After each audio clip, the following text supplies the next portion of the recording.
Nó sẽ đỡ tôi trên tới tôi lao động rồi mình nhỏ cận tới sông Chiên rồi đấy.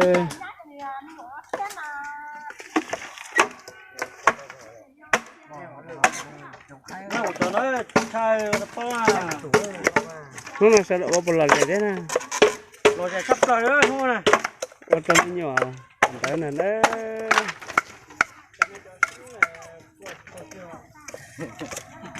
Xong thế là có thế. Nó lạnh nó quên trời trong nó lạnh.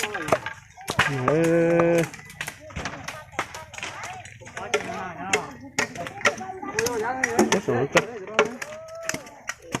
Quên nhà giá nó lòng giá nó. Quên nhà giá mà.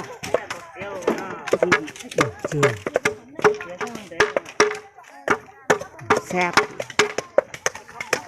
Mất.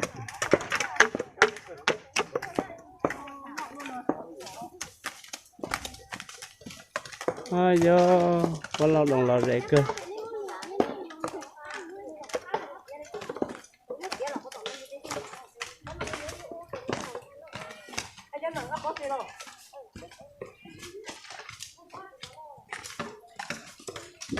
Phá cửa.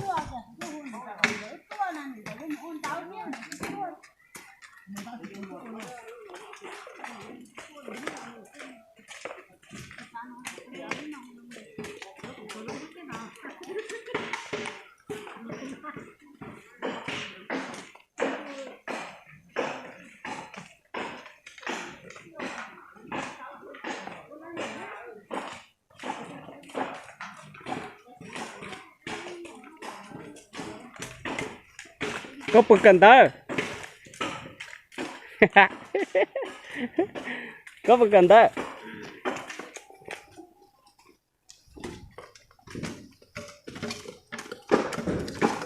Lao động là rễ cờ năm học 2023-24.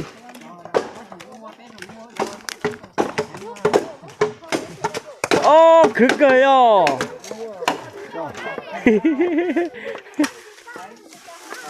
ở bên lưng cam à, ít lưng chuyện ca chỉ to à. Ở bên lưng cam. Cứ cỡ cho phụ huynh nha.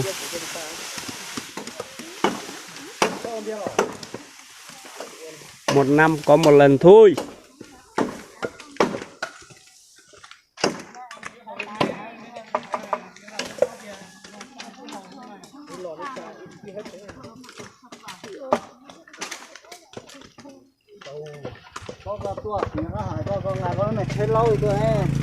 Của giờ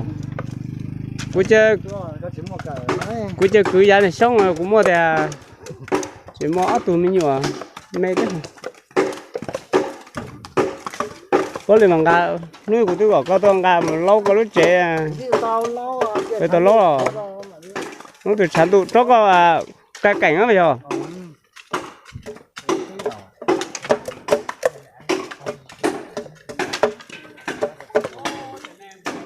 cô giáo cũng vất vả chứ nó làm cùng phụ huynh.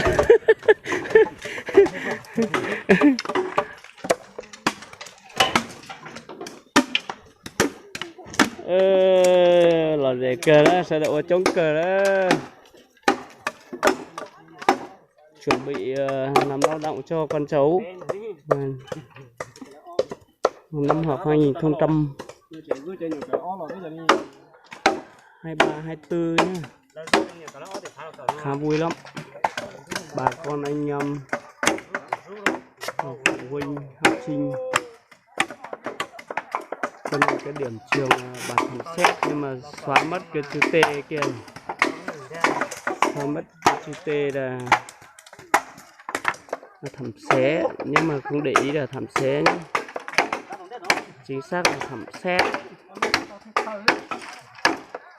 Chào tạm biệt anh em nhé. Hôm nay ngày thứ 5 là ngày thứ mấy nhỉ? Năm ngày bao nhiêu nhỉ?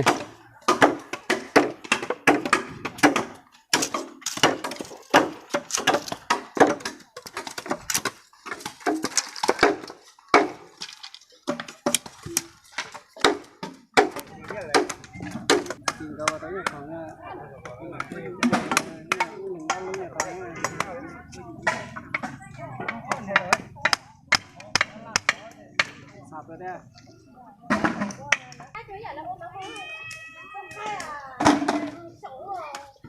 mày sầu mày